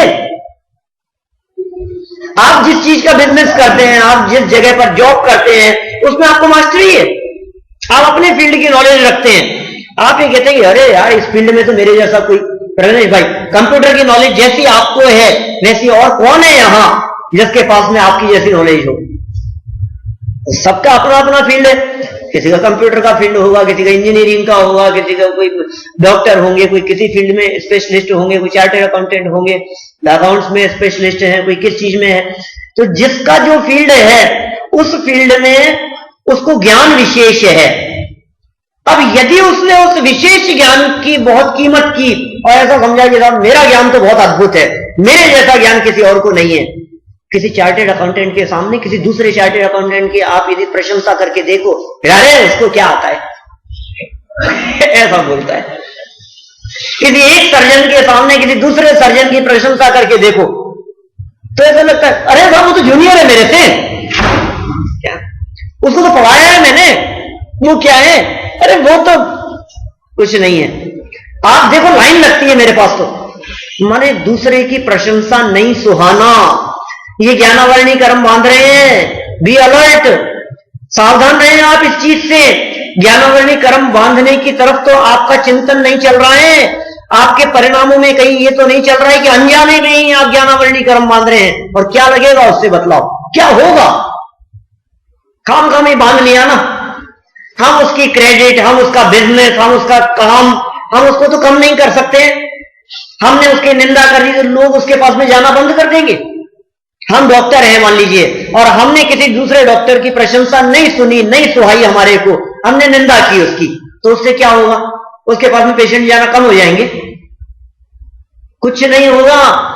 सिर्फ ये होगा कि हम अपने ज्ञानावरणी कर्म को बांध लेंगे। और उससे ऐसा होगा कि आगे जब हम दवाई का नाम लिखना चाहेंगे ना, वो दवाई का नाम ही याद नहीं आ रहा क्या था वो। ये होगा। बोलो क्या चाहते हैं आप? ज्ञानावरणी कर्म कोई नहीं चाहता। अभी ज्ञानावरणी कर्म की यदि अपन बात करें ना, अभी जैसे मान लीजिए अपन यहां स्वाध्याय में बैठे हैं, ज्ञानावरणी कर्म शब्द ही हो सकता है किसी ने फर्स्ट टाइम सुना हो, तो हमने उनका भी पता नहीं क्या ज्ञानावरणी, ज्ञानावरणी जाने क्या कह रहे हैं, क्या चीज है, हमारे को क्या समझा रहे हो अभी ज्ञानावरणी, हमें नहीं समझना। और उसको ये कहो कि क्या आप ये चाहते हो कि कोई चीज सुनने के बाद में आपको याद नहीं हो? क्या आप ये चाहते हैं कि दुकान पर बैठे और कोई चीज आपको सेल करनी है, आप उसका कॉस्ट प्राइस, उसके सेलिंग प्राइस भूल जाएं? क्या आप ये चाहते हैं कि आप अपना मोबाइल कहीं रख करके भूल जाएं? क्या आप ये चाहते हैं कि आप अपनी गाड़ी की चाबी कहीं रख करके भूल जाएं तो बहुत देर तक तलाशते रहे और मिले ही नहीं आपको? आप ये चाहते हैं क्या? अरे नहीं नहीं, कौन चाहेगा ऐसी बातें? पता है ये सब क्यों होता है? ये सब होता है ज्ञानावरणी कर्म के तीव्र उदय में। देखो ऐसे समझ में आती है बात। हम यदि अभी ज्ञानावरणी कर्म की बात करें तो समझ में नहीं आती। हम कहें आप ज्ञानावरणी कर्म से बचना चाहते हो क्या? आप कहें हमें क्या करना है ज्ञानावरणी कर्म के बचने से? हमको तो चोरों से बचाओ, लुटेरों से बचाओ, इनकम कैसे बढ़ाई जाती है वो उपाय बताओ, वो भी बताएंगे। आपको क्यों बढ़ानी है पहले वो पूछेंगे आपसे, आप क्यों बढ़ाना चाहते हो? तो ज्ञानावरणी कर्म क्या काम कर रहा है? और ज्ञानावरणी कर्म जब तीव्र उदय में नहीं होता है तब कैसी परिस्थितियां बनती है, आपको इसके बारे में एक बार यथार्थ चिंतन करना पड़ेगा। तो प्रदोष के माध्यम से ये बतलाया, आप सावधान रहें किस चीज से? कि धर्मात्मा के द्वारा की गई तत्व ज्ञान की प्रशंसा यदि आपको नहीं सुहा रही है तो आप प्रदोष नामक दोष लगा रहे हैं। ज्ञान में एक दोष है एक प्रकार का, जिसके कारण ज्ञान के ऊपर आवरण आता है, ढक जाता है ज्ञानावरणी कर्म। मौके पे याद नहीं आएगी आपको बात, जब कोई प्रसंग होगा ना, कई बार फील करते होंगे आप ऐसा, यार ये चीज तो मुझे बहुत अच्छे से याद थी, मैं इस चीज को भूल नहीं सकता, ये चीज तो मुझे अच्छे से याद है। हम आपसे कहते हैं सुनाओ तो पता नहीं अभी याद नहीं आ रही। बहुत अच्छे से कंठस्थ चीज जिस समय सुनाने का प्रसंग आए उस समय याद नहीं आए। बहुत यंग एज वाले जो लोग एग्जाम देते हैं, कंपटीशन एग्जाम, यही तो मैं याद करके आया था, यही याद किया था मैंने, लेकिन क्या था बस मेरे को वो पेज भी दिख रहा है, बिल्कुल क्लियर दिख रहा है वो पेज, लेकिन बस वो जो अक्षर है ना उस पेज के ऊपर लिखे हुए वो थोड़े धुंधले से दिख रहे हैं, तो समझ में नहीं आ रहा है क्या लिखा है आगे, वो स्मरण में नहीं आ रहा है। ज्ञानावरणी कर्म हावी हो रहा है, इसलिए याद नहीं हो रहा है। क्यों बांधा था? पहला कारण बतलाया प्रदोष, दूसरा कारण निन्हव, निन्हव, निन्हव तत्प्रदोष निन्हव। ये निन्हव क्या चीज है? जानते हुए भी किसी कारण से ज्ञान को छिपाना, ये निन्हव कहलाता है। निन्हव क्या चीज है? छिपाना, ढकना, इसको पता नहीं लग जाए, इसको मत बताना, इसको मालूम नहीं चल जाए, ऐसा सोचना ये निन्हव कहलाता है। अपने को किसी चीज की नॉलेज है ना, अपने सीक्रेट्स, बिजनेस के सीक्रेट्स किसी को पता नहीं लगना चाहिए। हमारी जो कला है हम वो किसी को बतलाना नहीं चाहते। छोटे छोटे बच्चे खेलते हैं तो अपनी जो टेक्निक है, अपनी जो स्टाइल है वो बतलाना नहीं चाहते, क्योंकि यदि हम बतला देंगे तो फिर वो दूसरा भी सीख जाएगा। आप ज्ञानावरणी कर्म बांध रहे हैं। मैं सच कहता हूं, आप जो व्यक्ति, जो बालक ऐसा सोचता है, जो व्यक्ति ऐसा सोचता है कि मैं यदि दूसरे को सिखा दूंगा तो वो भी सीख जाएगा, और ऐसा सोच करके बताता नहीं है, उसका ज्ञान के ऊपर आवरण आ जाता है, ज्ञानावरणी कर्म बांध लेता है। ज्ञान आवरण, पर्दा डल गया उसके ऊपर, अब उसका वो ज्ञान खुद के ही काम नहीं आएगा, ऐसी स्थिति बन जाएगी। क्या करें? सिखाओ, समझाओ दूसरों को, पढ़ाओ दूसरों को। आप ज्यों ज्यों दूसरे को सिखाएंगे, ज्यों ज्यों दूसरे को बताएंगे, आपके ज्ञानावरणी कर्म का क्षयोक्षम अपने आप खुलता चला जाएगा। मैं स्मरण शक्ति के बढ़ने की बात कर रहा हूं, साथ साथ में कैसे बढ़ सकती है, क्यों घटी थी आपकी स्मरण शक्ति? वीराधना की वजह से। दो हेतु बतला दिए यहां। पहली चीज, तत्व ज्ञान और तत्वज्ञानियों की प्रशंसा नहीं सुहाना, ज्ञानियों की प्रशंसा नहीं सुहाना। इंजीनियर को दूसरे इंजीनियर की प्रशंसा नहीं सुहा रही है, ये प्रशंसा नहीं सुहा रही किसकी? उसके ज्ञान की, उसकी नॉलेज की, वो प्रशंसा आपको नहीं सुहा रही है। आपने ज्ञानावरणी कर्म बांध लिया। निन्हव, जानते हुए भी ज्ञान को छिपा लिया। जवान तक आ गई थी बात, मैं बताने वाला था, मेरे को लगी यार रहने तो भाई को बताते हो, इनको मत बताओ। आपने छिपा लिया उस बात को, ज्ञान को छिपाया ना, दूसरे के सामने प्रकट नहीं होने दिया ना। ज्ञानावरणी कर्म आपके ज्ञान को अंदर ही प्रकट नहीं होने देगा, उसको ही ढक देगा। निन्हव। तीसरी बात कही है मात्सर्य। मात्सर्य माने होता है घमंड, ज्ञान का घमंड। मद हो जाता है ज्ञान का, कैसा अभिमान हो जाता है, कैसा घमंड हो जाता है, मैंने दूसरे को बतलाया और ये मेरे से आगे निकल जाएगा, बताना ही नहीं इसको, ऐसा मात्सर्य। शास्त्र ज्ञान होने पर दूसरे को इसलिए नहीं बतावे कि वो भी जान लेगा, वो भी सीख लेगा, अपनी नॉलेज दूसरे को नहीं देना, ये मात्सर्य के कारण होता है। इससे भी ज्ञानावरणी कर्म बन रहा है। ज्ञानावरणी और दर्शनावरणी दोनों की कॉमन बातें कही है यहां, दोनों से एक समान कर्म का बंधन होता है और दोनों के एक समान कारण कहे गए हैं। जानने में यदि ये सब हो तो ज्ञानावरणी, और देखने में अवलोकन में यदि हो तो दर्शनावरणी है। इसलिए कॉमन है ये ज्ञानावरणी और दर्शनावरणी, ज्ञान और दर्शन के ऊपर आवरण। मात्सर्य माने क्या कहा, घमंड की बात कही है। लेकिन आप कितना भी घमंड करो अपने ज्ञान का, आपको ऐसे लगेगा कि मेरे से बढ़कर कोई दूसरा नहीं है, लेकिन शेर को सवा शेर दुनिया में मिल ही जाता है। यहां कोई व्यक्ति ऐसा नहीं है जो व्यक्ति ये सोचे कि मेरे बराबर, अरे भाई साहब आप जो हो ना, इससे बढ़कर नॉलेज वाला कोई दूसरा होगा।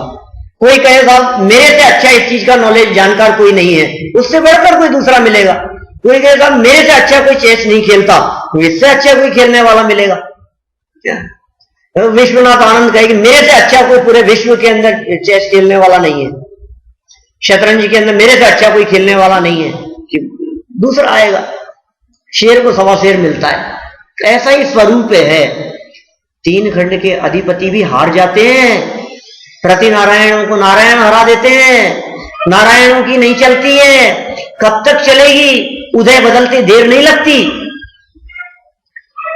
जब तक उदय अपने अनुकूल है तब तक आपकी प्रशंसा हो रही है, और उदय बदल गया और समझ लो आपके ऊपर कोई दूसरा हावी हो गया, बदल जाता है ऐसा उदय। मुझे प्रसंग याद आता है राजा भोज का। राजा भोज के दरबार में कुछ ज्ञानी लोग रहते थे, कुछ कवि रहते थे, और राजा भोज को इस प्रकार के बहुत शौक था कविताएं सुनने का, नई नई कविताएं सुनने का बहुत शौक था उसको। और उसने ऐसा ऐलान कर दिया कि हमारे को नई कविताएं सुनाओ, हम आपको पुरस्कार देंगे। अब लेकिन रोज रोज नई कविताएं सुनाने के लिए आए लोग और वो उनको पुरस्कार दे दें तो खजाना खाली हो जाए, क्या करें। तो उसकी सभा में एक पाठी, दो पाठी और तीन पाठी लोग बैठते थे। ये क्या होता है, एक पाठी माने एक बार सुनते ही जिसको याद हो जाए, दो पाठी माने जिसको दो बार कान में कोई बात सुनी और याद हो जाए, और तीन पाठी माने जिसने तीन बार कोई बात सुन ली उसको कंठस्थ हो जाए। तो उसने उनकी सहायता से ऐसा ऐलान किया अपने पूरे राज्य में कि जो कोई भी व्यक्ति बिल्कुल नई कविता जो कभी नहीं सुनी हो, और हमारे सभा में बैठे हुए जो विशिष्ट पदाधिकारी हैं उन्होंने भी कभी नहीं सुनी हो, ऐसी कोई कविता नई बना करके लेकर के आए तो हम उसके लिए 50,000 स्वर्ण मुद्राओं के इनाम की घोषणा करते। शर्त क्या है, बिल्कुल नई होनी चाहिए जो कभी किसी ने नहीं सुनी। लोग आते थे, नई बहुत सुंदर अच्छी प्रशंसा भरी कविताएं लिख करके लाते थे। जब सुनाते थे तो राजा भोज पूछते थे, क्यों भैया तुम सुना सकते हो, तुम्हें पता है? वो तुरंत सुना देता था। एक पाठी, तो कैसी बात करते हो, ये देखो इनको आती है, इन्होंने सुना दी कि भैया तुम सुना सकते हो। अब उसने दो बार सुन ली, क्या उसने भी सुना दी कि भैया तुम्हें पता है, तो उसने भी सुना दी। तो क्या नई कविता लेकर के आए, हमारे सभा में बैठे हुए तो सबको पता है, जाओ यहां से, कुछ नहीं मिलेगा। रोजाना नई कविताएं सुनता था, अपना शौक पूरा होता था और जेब से एक पैसा नहीं लगता था। क्या महीनों गुजर गए, लोग आते थे, परेशान भी थे बहुत, कभी इतने परेशान थे कि क्या करेंगे, होता कैसे, हम तो अभी बना करके लेकर के गए थे, वो कैसे वो पुरानी बतलाते हैं उस चीज को, और कैसे उनके पास में पहले से वो रचनाएं हैं और उनकी याद की हुई है, ऐसा कैसे हो सकता है। तो एक मिल गया ऐसा ही होशियार, और उसने आकर के ऐसी कविता बना करके प्रस्तुत की जिसमें ये लिखा था, उस कविता के अर्थ में पूरा वर्णन लिखा था कि हे राजन, आपके पिताजी ने ऐसे ऐसे प्रसंग में मेरे पिताजी से 1,00,000 स्वर्ण मुद्राएं इस तरह से उधार ली थी और मेरे पिताजी ने सहायता की थी और आप वे स्वर्ण मुद्राएं मुझे वापस प्रदान कीजिए। क्या और जब ये कविता ला करके उसने सुनाई तो राजन से कही, क्यों राजन, आपको पता है इस बात का, आपने सुना है ये, आपको पता है? सुनेगा क्यों, सुनो। उसने सुना दी कि हाँ महाराज ये बात तो क्या। दूसरे से पूछा तो उसने भी सुना दिया, तीसरे से पूछा तो उसने भी सुना दिया। तो राजन ने कहा कि तुम्हारी ये बात तो बहुत पुरानी है, ये कविता नई नहीं है, ये तो बहुत पुरानी है। तो महाराज मैं कोई नई नहीं सुना रहा हूं, मैं तो पुरानी ही सुना रहा हूं, मैं तो 1,00,000 स्वर्ण मुद्राएं लेने के लिए आया हूं, ये गवाह है आपके सभा में बैठे हुए। यदि आप ये कहते हो कि ये बिल्कुल नई रचना है तो 50,000 स्वर्ण मुद्राएं, और यदि आप ये कहते हो कि ये पुरानी है तो 1,00,000 स्वर्ण मुद्राएं आपको दे दी। कोई व्यक्ति कितना भी होशियार बनने की कोशिश क्यों न करे, लेकिन उससे बढ़कर होशियार दुनिया में कोई ना कोई अवश्य मिल ही जाता है। हमें ये कहना है कि आप ये सोचते हो कि मेरे जैसा कोई दूसरा नहीं है, आप इस धोखे में हैं। यहां सब एक से बढ़कर एक है, सब एक से बढ़कर, कोई कहे मेरे जैसा कोई दूसरा सुंदर नहीं है, मेरे जैसा कोई दूसरा ज्ञानवान नहीं है, मेरे जैसा कोई दूसरा बुद्धिमान नहीं है। आप अपने आप के बारे में सोच रहे हैं, स्वयं स्वयं की प्रशंसा करता रहता है, स्वयं स्वयं के बारे में सोचता रहता है, दूसरे को तो परवाह ही नहीं है। कई बार ऐसा होता है, बिल्कुल प्रैक्टिकल अनुभव की चीज है, कोई व्यक्ति आपकी प्रशंसा करता है और आपको अभिमान हो जाता है, मान करण को कौन ठिकाना, ज्ञान का क्षयोक्षम थोड़ा सा बढ़ गया, किसी ने आपकी प्रशंसा कर दी, आप हो सकता है जिंदगी भर याद रखो। किसी को हमने कहा अरे हाँ आप तो बिल्कुल ऐसे लगते हैं अमिताभ बच्चन जैसे, क्या अब वो जिंदगी भर याद रखेगा उस बात को। कह रहे पंडित जी आपने उस दिन सभा में मेरे को कहा था अमिताभ बच्चन, 20 साल बाद में भी उस बात को याद रखेगा, उस अभिमान को अपने माथे पर लेकर के घूम रहा है। और पंडित जी ने तो वैसे ही कह दिया था कौन सा अमिताभ बच्चन और क्या। मेरे कहने का मतलब ये है कि ये जो ज्ञानावरणी कर्म है, ये ज्ञानावरणी कर्म क्यों बंध रहा है कि आपने ज्ञान का अभिमान किया। ये ज्ञानावरणी कर्म आपके उस अभिमान को जब उदय में आएगा ना ज्ञानावरणी कर्म, तो पूरे के पूरे ज्ञान को ऐसा हीन कर देगा कि न आप देखने के योग्य रहेंगे, न आप सुनने के योग्य रहेंगे। रसना इंद्रिय नहीं होगी, जवान नहीं होगी, एक इंद्रिय में चला जाएगा, अक्षर के अनंत में भाग ज्ञान हो जाएगा। ये ज्ञान के अभिमान ज्ञानियों की विराधना का फल है। ज्ञान की विराधना का फल, ज्ञायत की विराधना का फल एक इंद्रिय में चला जाता है, जड़ हो जाता है। 3 कारण बतलाए अभी तक, प्रदोष, निन्हव और मात्सर्य। चौथा कहा अंतराय, बाधा डाल देना। कोई पढ़ रहा है, लाइट बंद कर देना। कोई पढ़ना चाहता है, सीखना चाहता है, उसके सीडी प्लेयर में से वायर डिस्टर्ब कर देना। ठीक है, कोई बचपन में होता है ऐसा, बच्चों में बहुत इस तरह के करता खुरापात जो है वो सूझती रहती है कि ये मेरे से आगे नहीं निकल जाए, इसको याद नहीं हो जाए, ये तैयार नहीं कर ले, उसके कॉपी के पेज बदल दिए, किसी का कुछ कर दिया, किसी का कुछ कर दिया। अंतराय और बाधा डाल देना, ये पढ़ नहीं पाए। या फिर कोई पढ़ना चाहता है, मंदिर जाना चाहता है, हमने उसको रोक लिया। कोई ज्ञान प्राप्त, कोई प्रवचन सुनने के लिए जाना, अरे यार क्या जाते हो, बैठो यहीं थोड़ी देर, उसका टाइम वेस्ट कर दिया हमने, वो नहीं सुन पाए। ये सब अंतराय। अंतराय कर्म से भी हम ज्ञानावरणी कर्म बांध रहे हैं। अंतराय एक इंडिविजुअल कर्म है, वो अलग है, उसकी चर्चा अपन फिर करेंगे आगे। अभी यहां कौन से कर्म की बात कर रहे हैं हम?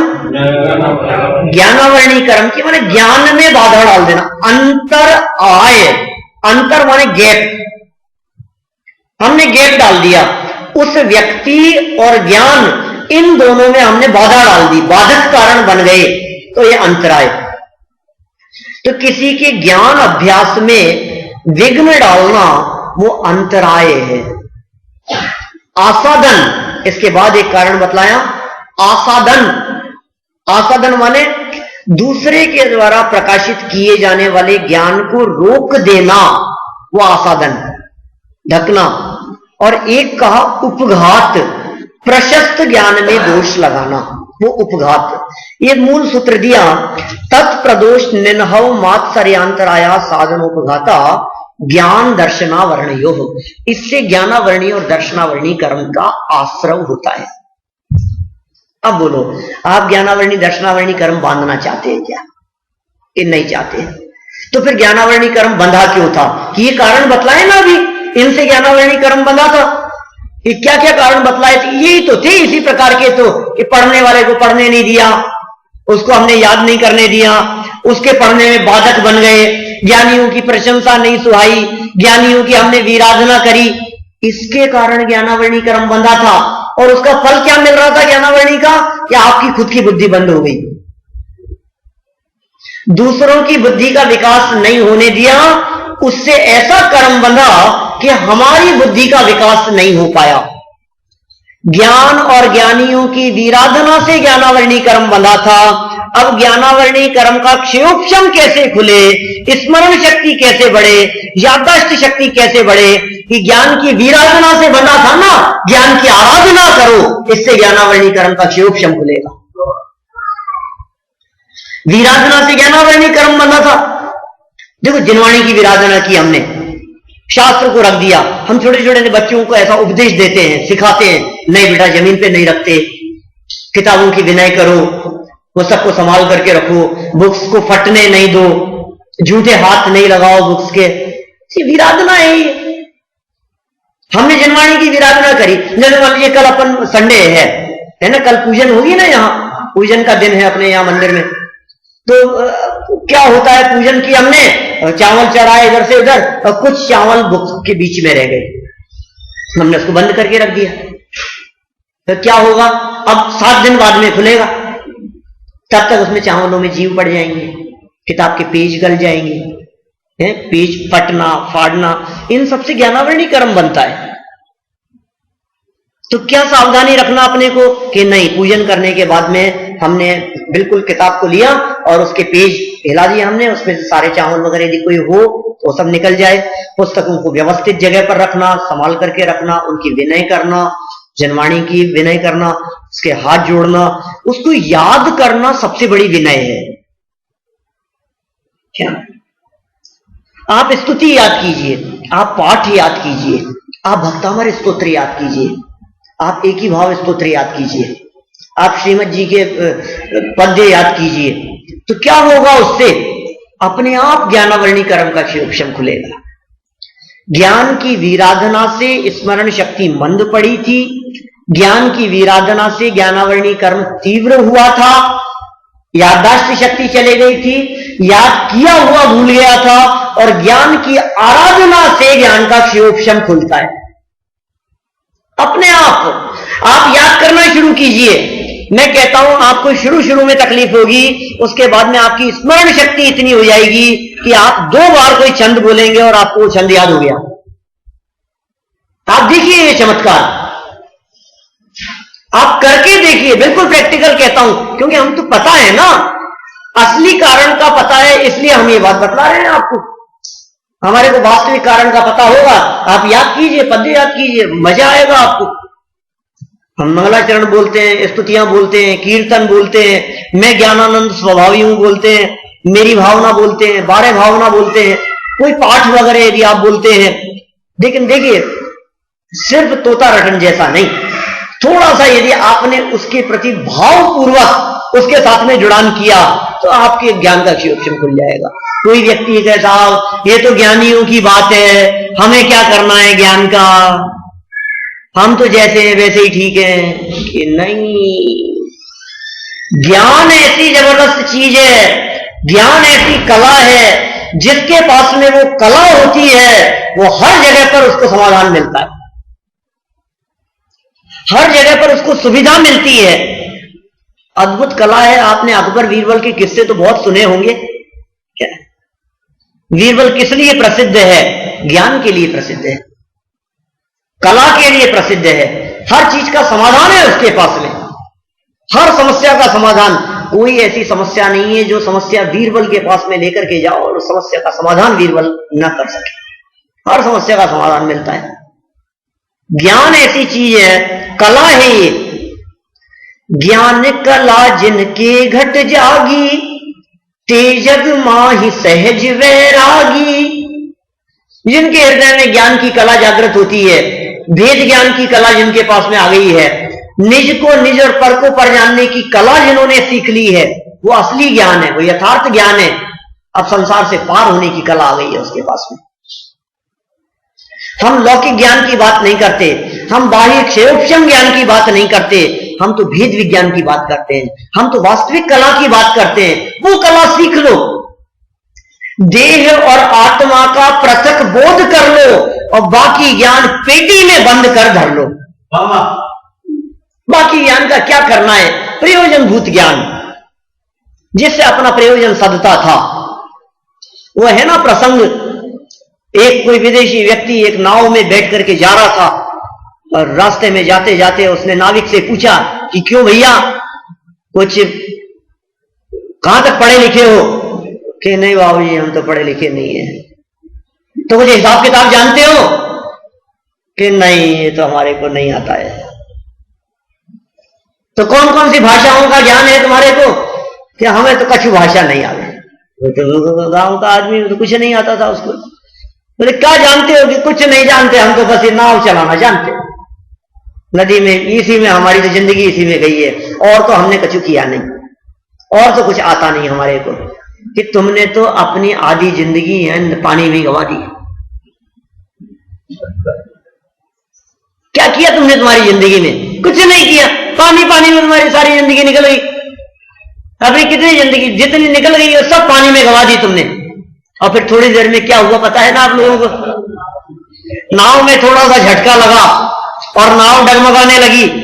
तो नाविक ने पूछा कि बाबूजी आपको तैरना आता है? कि नहीं, नहीं आता। कि हमारी तो आज ही गई थी, आपकी तो पूरी गई पानी में।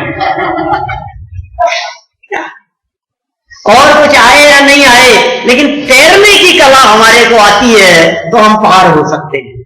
क्या वो कला आती है या नहीं आपको?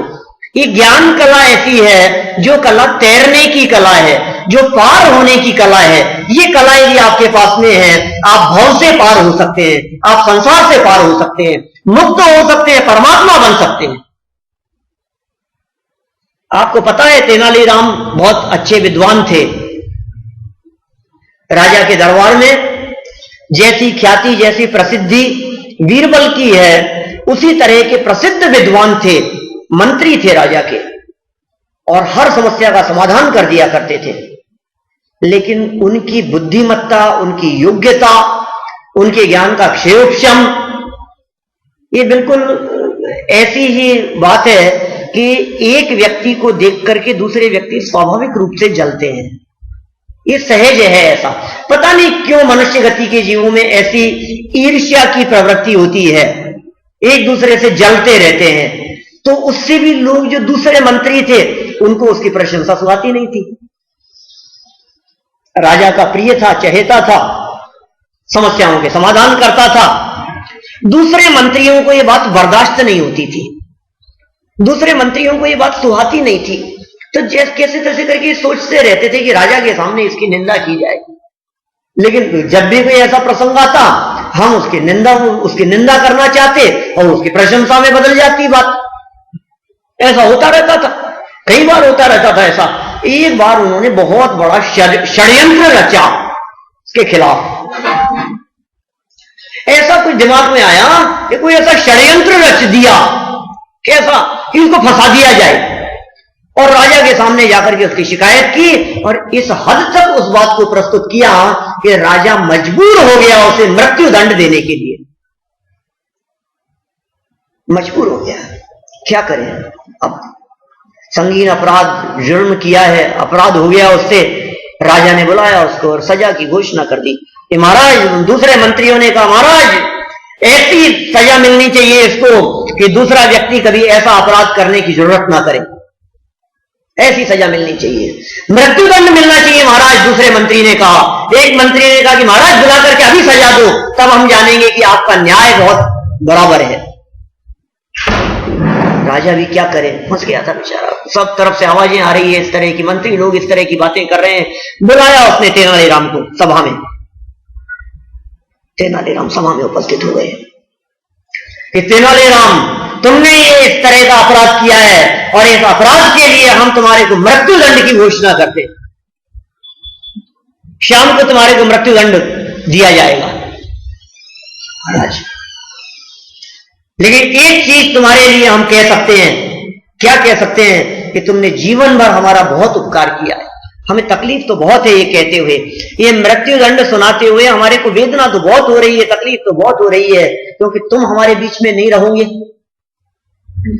जीवन में तुम्हारे बहुत उपकार रहे हैं हमारे ऊपर, तुम्हारे को मृत्युदंड तो देना चाहते हैं, लेकिन कैसी मृत्यु तुम पसंद करोगे, किससे, तलवार से कटने में, जिसमें तुम्हारे को तकलीफ कम हो, जैसा तुम चाहो।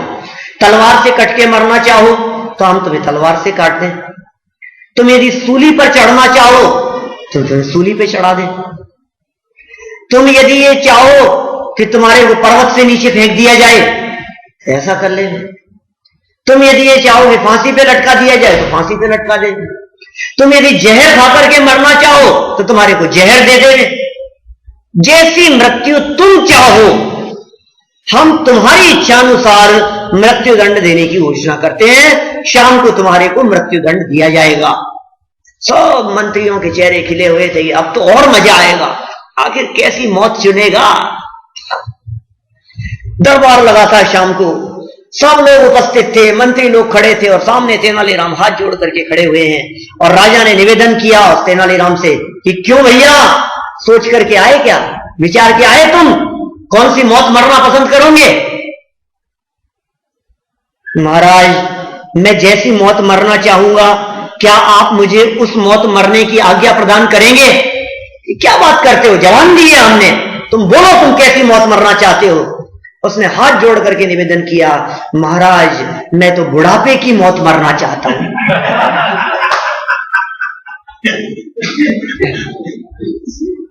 बोलो क्या कर सकता था राजा? राजा तो वचन दे चुका था, क्या बुढ़ापे की मौत मरना चाहता हूं, माने अभी मृत्युदंड से मुक्त होना चाहता हूं। मुक्त हो गया, अरे जिसके पास में ज्ञान होता है, सब तरफ से जहां मौत दिखाई दे रही हो, हर कोई व्यक्ति ये कह रहा हो कि अब तो इसकी मौत निश्चित है, ऐसे प्रसंग में भी ज्ञान उसको निकाल करके बाहर ले जा सकता। ज्ञान की कला ऐसी है, ज्ञान की सामर्थ्य ऐसी है जो आपको बचा करके बाहर कर देगा, आपको वहां से निकाल करके बाहर ले जाएगा। ऐसी कला होती है ज्ञान में। ये ज्ञान अद्भुत चमत्कारिक शक्ति है, आपको ज्ञान की रिद्धियों का पता नहीं है, ये ज्ञान की कैसी रिद्धि है। जिसके पास में ज्ञान कला होती है उसके साथ में सच्चा सुख प्राप्त होता है, क्योंकि ज्ञान और सुख का अविनाभाव संबंध है। इसलिए हम ये कहते हैं कि यदि आप सच्चा सुख प्राप्त करना चाहते हो तो आप सम्यक ज्ञान प्राप्त करने का प्रयास करो, ज्ञान कला प्राप्त करने का प्रयास करो, वेद विज्ञान करने का प्रयास करो, वेद विज्ञान का अभ्यास करो, देह और आत्मा के पृथक पृथक पने का अभ्यास करो। क्योंकि यदि ये ज्ञान होगा, इस ज्ञान का यदि विकास होगा, ये क्षयोक्षम यदि आपके पास में होगा, ये कला और ये योग्यता यदि आपके पास में होगी, आप अल्प काल में संसार से पार हो जाएंगे।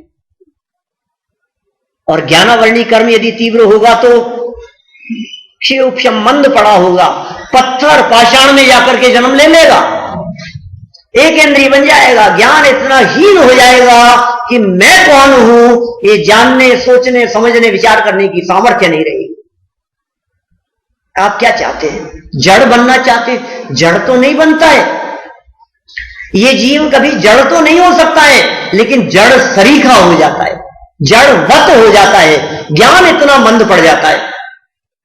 भव विकट वन में कर्म बैरी, ज्ञान धन मेरो हरियो, तब इष्ट भूल्यो भ्रष्ट होए, अनिष्ट गति धर तो फिर्यो। क्या चाहते हैं आप? अनिष्ट गतियों की प्राप्ति, हीन अवस्थाओं की प्राप्ति। असंगी पंचेंद्रिय तक के जीवों में तो समझ नहीं है विचारों में। एक इंद्रिय, दो इंद्रिय, तीन इंद्रिय, चार इंद्रिय, कीड़े मकोड़े, मक्खी मच्छर, कीट पतंगा हो जाते हैं, वनस्पति कायिक हो जाते हैं। कितनी वनस्पति दिखाई देती है आपको, एक इंद्रिय झाड़ खड़े हैं क्या, और उन्हीं उनके अंदर मोहित होते हैं। हमारे को अच्छा लगता है, अरे कितना सुंदरता है, कितनी सुंदरता है। पानी, पेड़, पहाड़, इन्हीं सौंदर्य दिखाई देता है हमारे को। सब एक इंद्रिय हैं। ज्ञान की हीनता है, ज्ञान मंद पड़ गया है, समझ नहीं रही है ज्ञानावरणी कर्म के तीव्र उदय के कारण। तो समझिए, संभालिए अपने आप को। यदि आप अपने आप को संभालने का प्रयास करेंगे, ज्ञानावरणी कर्म के बंधन के जो कारण कहे गए हैं उनसे बचने का प्रयास करेंगे, तो क्षयोपशम भी खुलेगा। लेकिन एक बात ध्यान रखिएगा, क्षयोपशम बढ़ाने के चक्कर में नहीं लगना। बहुत इंपॉर्टेंट बात कहता हूं, अंतिम बात। क्षयोपशम बढ़ाने के चक्कर में नहीं उलझना। तो क्या करना है? जितना है वो पर्याप्त है, उसकी निर्मलता चाहिए। हमें ज्ञान का विकास नहीं चाहिए मुकुंद भाई, हमें ज्ञान की निर्मलता चाहिए, हमें ज्ञान की पवित्रता चाहिए। जितना है वो पर्याप्त है, उसकी दिशा सही चाहिए। हमें यदि हमारे ज्ञान को सही दिशा में लगाना है, यदि हमने हमारे ज्ञान को सही दिशा में लगा दिया, तो अल्पकाल में मुक्ति की प्राप्ति कर लेंगे। ये ज्ञान समाधान कारक है, ये ज्ञान मुक्ति प्रदान करने वाला है। इस ज्ञान की वजह से हम मुक्त हो सकते हैं, स्वतंत्र हो सकते हैं, परमानेंट सुख की प्राप्ति कर सकते हैं। इसलिए उस परमानेंट सुख की प्राप्ति के लिए ज्ञानावरणी कर्म के जो कारण बतलाए हैं बंधन के, उनसे बचिए, उनसे छूटिए, स्वाध्याय कीजिए, चिंतन मनन कीजिए, अभ्यास कीजिए। मैं कौन हूं, परमात्मा कौन है, ये जानने का प्रयास कीजिए। और इन सब के माध्यम से हम सभी आत्म कल्याण करते हुए सच्चे सुख की प्राप्ति करें, परमात्मा अवस्था की प्राप्ति करें। इसी मंगल भावना से बात को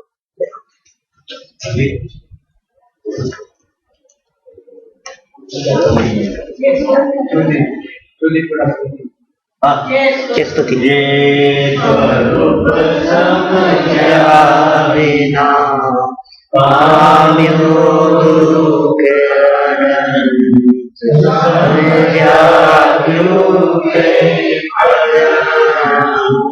श्री सद्गुरु भगवंत